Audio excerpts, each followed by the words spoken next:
banyak perubahan dalam kehidupan. Juga tentu yang berkaitan dengan pemahaman. Mungkin pun sesuatu sesungguhnya perkembangan. Sehubungan itu berkaitan berikut ini perlu direnung-renungkan. Ketika orang tahu, guru tahu, murid ingin tahu, kita diberitahu.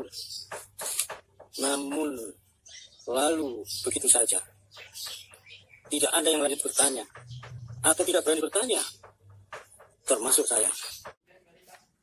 Pengalaman waktu SMP lebih 50 tahun lalu. Guru memberitahu kalau dahulu Jawa, Sumatera, Kalimantan jadi satu. Tetapi guru tak memberitahu selengkapnya. Seperti diri juga tak tahu. Murid-murid tak ada yang bertanya. Ada sejarah seperti apa sebenarnya di tempat yang jadi laut itu. Dulu seperti itu, main terang, bagaikan diri tak punya peran. Padahal ketahuilah, pusat itu Sumatera, Jawa, Kalimantan. Dikatakan dahulu sebagai satu daratan. Kawasan yang niscaya sangat anggun, cantik, molek, subur, produktif sepanjang tahun. Pada zaman es paling layak bagi manusia berhimpun, berkoloni membangun peradaban puluhan ribu tahun. Itulah misteri dunia utama selama ribuan tahun. Konon banyak ahli yang menjadi korban menerima hukuman berat ketika berupaya mengungkapkannya. Bahkan sejak era sebelum Socrates sampai belakangan dari sekarang lewat sekitaran 500 tahun. Namun di era kini tak bisa lagi ditutup-tutupi oleh sebab dunia makin menyadari kebenaran sejarahnya. Tapi hari ini lebih baik dari hari kemarin.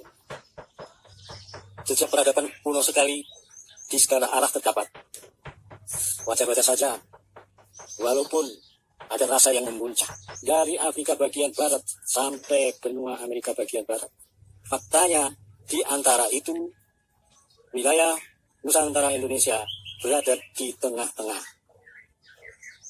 Itulah saya mengapa nenek moyang meninggalkan jejak filosofi segi empat dengan titik di tengah-tengah. Seperti pernah saya singgung di bagian video pada wacana yang ke-10. Ada konsep segi empat dengan titik di tengah-tengah.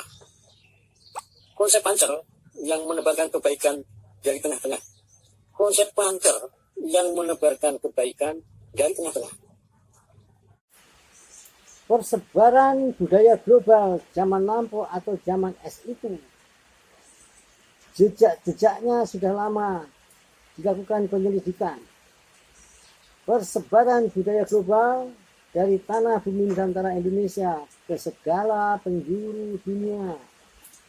Tetapi pada kisaran 500 tahun belakangan, upaya kaum pengembara untuk menutup-nutupi dan membalikkan kenyataan terasa begitu mengerikan. Sampai-sampai dapat dikatakan siapapun taunya Columbus pelopor penjelajah lautan.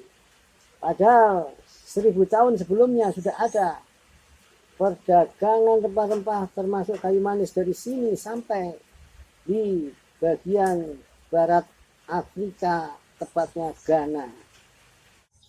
Zaman es berlangsung puluhan ribu tahun. Letusan Gunung Toba berada pada awal zaman. Letusan Gunung Krakatau di akhir dan mengakhiri zaman es itu. Letusan Gunung Krakatau juga memicu terjadinya banjir semesta. Banjir yang melanda seluruh dunia.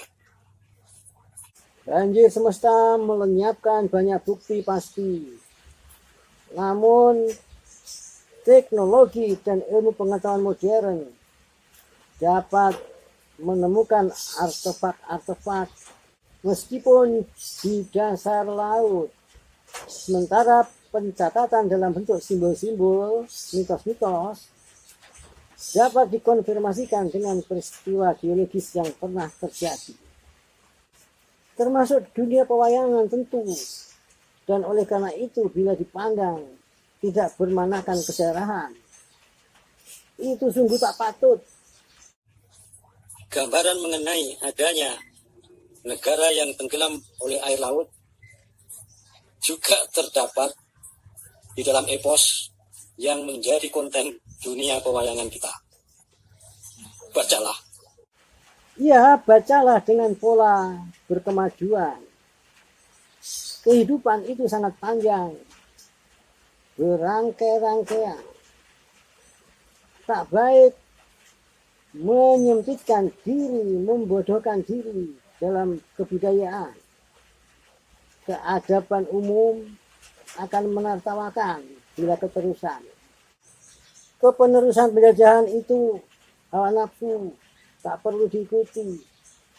Seperti juga kesempitan dan kejahilan akibat internalisasi arogansi. Hidup di tanah keramat sumber riwayat pusat ilmu kehidupan perlu sadar diri. Merendahkan budaya dan pewayangan itu juga memicu kebangkitan kaum pribumi.